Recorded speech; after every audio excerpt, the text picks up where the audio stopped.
Nah, dari Sukarohmedin. Tapi ada pengecualian nggak kalau kita tuh boleh average down? Ada. Kapan? Ketika perusahaan bagus, harganya turun karena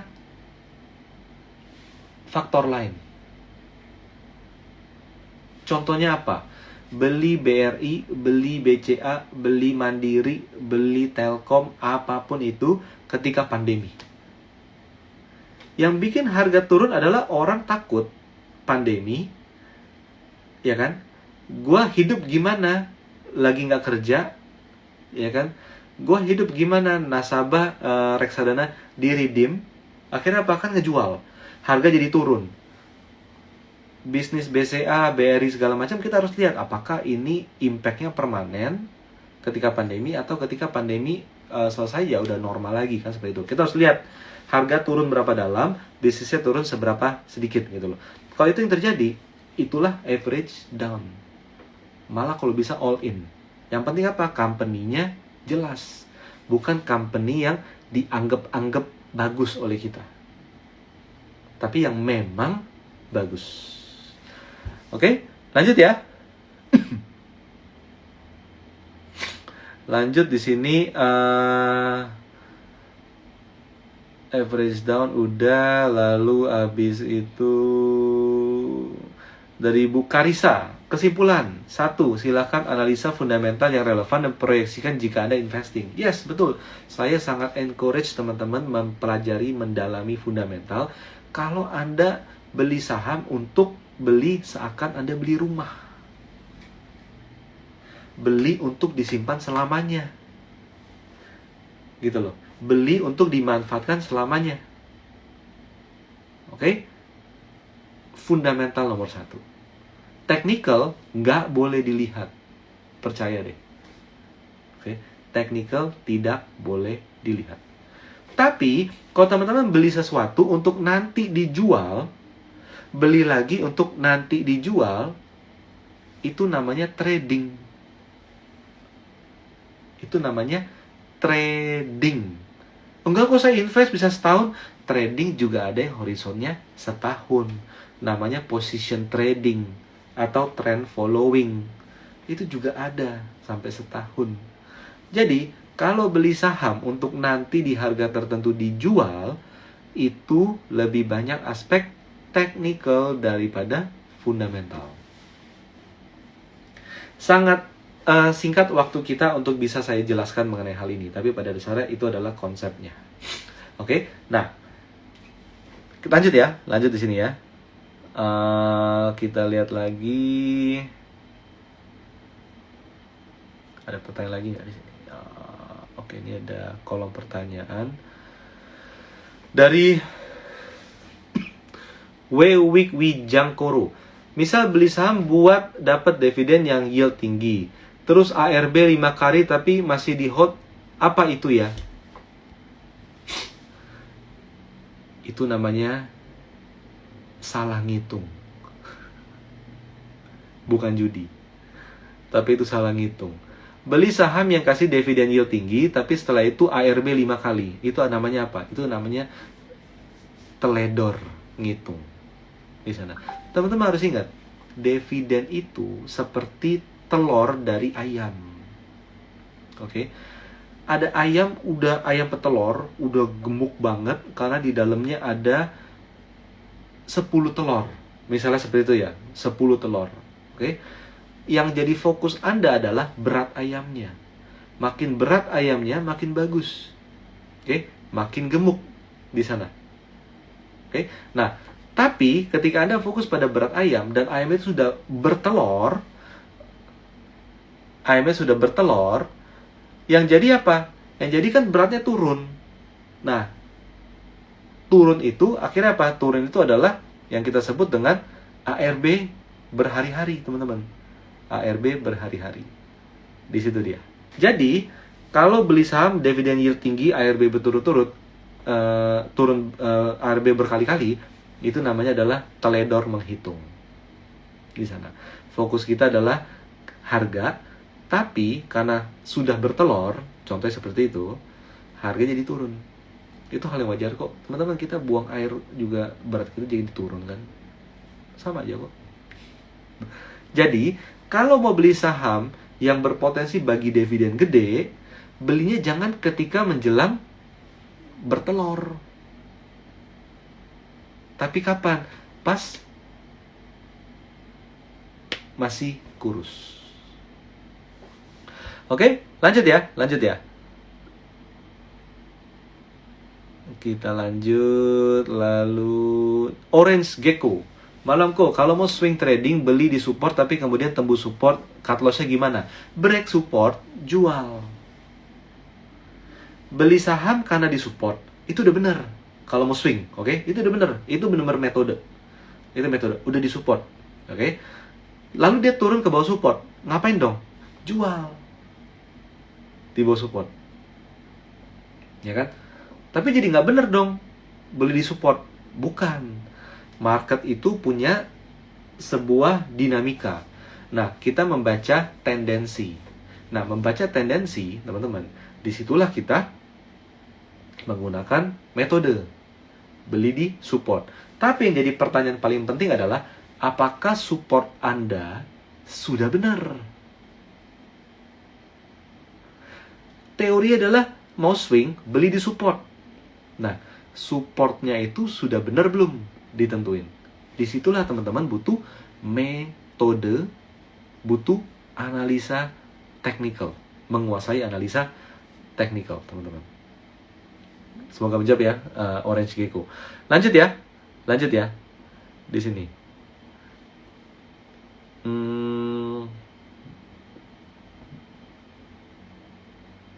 Oke, nah jadi itu dia, itu pertanyaan menarik. Yang kedua, dari lokasi properti, Mandiri kenapa sideways, BBRI kenapa all time high? Well, jadi setiap saham ada karakternya di fase, di waktu yang mungkin sama, teman-teman. BRI karena apa? BRI karena kinerja bagus. Lalu kan manajemen juga bilang bahwa BRI akan berusaha untuk membagikan dividen tinggi dalam beberapa hari ke depan. Itu bisa jadi salah satu faktor orang lebih memburu BBRI daripada Mandiri ataupun daripada BCA.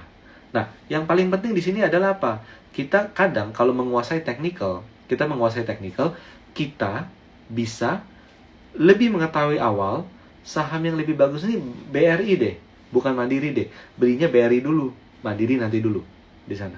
Itu sama seperti apa? Itu sama seperti tadi dari Orange Gecko. Kalau mau swing trading, beli di support. Nah, saham mana yang karakter swingnya paling rapi? Itu juga ada patokannya juga, teman-teman. Di sana. Supportnya udah bener, tapi kalau sahamnya tipe-tipe saham yang volatilitas tinggi, maka support itu biasanya kejebol. Tapi kalau saham yang volatilitasnya itu normal, bukan rendah ya, kalau rendah nggak bisa, normal, maka sampai di support cenderung dia bisa rebound. Nah, itu dia. Itulah kenapa kita butuh menguasai technical untuk teman-teman yang ingin melakukan trading, baik short term trading, medium term trading, hingga long term trading. Metodenya itu sebenarnya sama, tinggal sedikit diubah durasinya. Ngomong-ngomong mengenai metode trading, teman-teman, kita di sini sekarang di Galeri Saham sedang ada promo, teman-teman. Sedang ada promonya adalah promo back to market. Jadi karena kita udah sibuk dengan pekerjaan kita dan lain sebagainya macamnya, teman-teman harus sadar bahwa apa? Teman-teman harus sadar bahwa kesibukan para trader di luar market, kembali ke kantornya, usahanya, bisnisnya, itu menyisakan satu hal yang menarik, teman-teman. Yaitu apa? Ekonomi tumbuh berjalan cukup kencang, di mana-mana juga rame, seperti itu. Tapi harga saham gitu-gitu aja. Kenapa? Lagi sepi. Ujung-ujungnya apa? Ekonomi lagi tinggi, mulai menanjak, tapi harga sahamnya nggak kemana-mana. Lihat IHSG, nggak kemana-mana. Kan gitu kan. Tapi ekonomi teman-teman lihat di mana-mana udah macet, udah banyak yang belanja, udah banyak yang makan di luar dan lain sebagainya macam ya. Traveling, bisnis naik. Ada gap, teman-teman. Ada gap. Nah, gap ini di satu titik akan membawa fase bullish, fase yang positif bagi pergerakan harga saham di pasar modal Indonesia. Dari Tenus, kenapa kalau ARB retail kalah jual cepat dengan bandar? No. itu salah. Jangan dikit-dikit bawa bandar. Jangan dikit-dikit bawa bandar. Yang jual bisa jadi retail juga. Oke. Coba lihat ketika ARB volumenya tinggi atau rendah. Kalau market dibuka dia langsung ARB, teman-teman gak bisa jual, volumenya juga rendah, ya semuanya nyangkut. Ya kan? Semuanya nyangkut. Kayak gitu loh. Itulah kenapa kita kalau trading jangan ngikut-ngikut. Lihat kode broker, lihat flow, dan lain sebagainya macamnya. Kenapa? Ujung-ujungnya pasti telat. Ngekor kode broker, udah gak bisa kode broker, oke? Ngikut flow misalnya. Wah, flow-nya lagi beli nih, gue ikutan. Tiba-tiba dia jual. Telat. Kenapa? Ngikut belinya aja udah telat. Apalagi ngikut jualan. Tapi kalau bicara ARB, ini bukan masalah bandar jual lebih cepat. Kalau volumenya tipis ketika ARB, ya semuanya nyangkut. Kayak gitu ya Pak ya. Oke, lanjut. Kita cek lagi. Dari Orange Gecko. Kalau swing trading wajib pakai auto trade nggak kok? Atau boleh manual? Kalau punya waktu, manual nggak apa-apa. Tapi kalau kita punya kesibukan, kerja, toko, rumah tangga, apapun itu, pakai auto trade enak. Contohnya gini, mau beli di harga 1000, ya kan? Harga udah turun ke 1010, pakai auto trade. If last price sama dengan 1010, buy saham ini di harga 1000. Jadi ngantri, bisa. Oke? Dapat deh notifikasi ngantri ataupun dapat gitu ya. Mau dijual di berapa? 1050 atau 1070. Ya udah. Kan kalau ngantri di offer langsung itu kan ngerusak bid offer. Percayalah, itu ngerusak bid offer. Jadi, kalau udah seperti itu gimana? Pakai auto trade lagi. If last price lebih besar dari 1060, jual saham saya di 1070. Jadi kalau udah naik dikit, baru pasang secara otomatis di offernya. Jadi itu bisa, teman-teman. Itu bisa. Oke. Lanjut dari Chandra Fernando.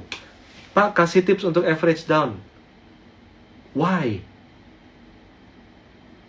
Kenapa harus average down? Apakah dalam posisi nyangkut? Misalnya, ya kan? Jadi average down itu adalah hal terakhir yang perlu kita lakukan di sana. Kalau harga sahamnya turun, sebelum dia turun dalam, jual. Ketika udah di bawah, bottom reversal, beli banyak. Budget Anda untuk average down, pakailah untuk beli di bottom. Itulah kenapa saya bilang, teman-teman dari tadi, harus menguasai technical. Nggak bisa pakai berita. Lagi turun, oh Dow future-nya hijau. Beli yang banyak. Teman-teman, itu semua boncos. Itulah banyak trader come and go di sana. Setahun, 2 tahun, menghilang. Oke? Itu dia. Average down paling ideal dipakai adalah ketika kita ingin mengakumulasi. Teman-teman. Akumulasi. Harga sahamnya lagi turun. Saya mau average down buat akumulasi. Nah, kalau udah bicara akumulasi, maka horizon kita bukan untuk segera balik modal, bukan untuk naik 10-20% dijual, tapi untuk disimpan jangka panjang. Itu tipe average down. Banyak kan investor-investor besar di Indonesia yang kalau harga sahamnya turun terus, dibeli, dikumpulin terus. Ya kan? Dia kan nggak trading. Dia invest. Jadi itu dia dulu. Average down adalah hal terakhir yang ingin kita lakukan. Dan jangan sampai average down itu kita lakukan karena kita punya posisi yang kepepet. Gitu ya. Atau kita average down pada saham-saham yang turun, tapi harganya turun bukan karena perusahaannya jelek, tapi harga turun karena faktor X. Nah, itu silakan untuk average down. Apalagi di sini ya.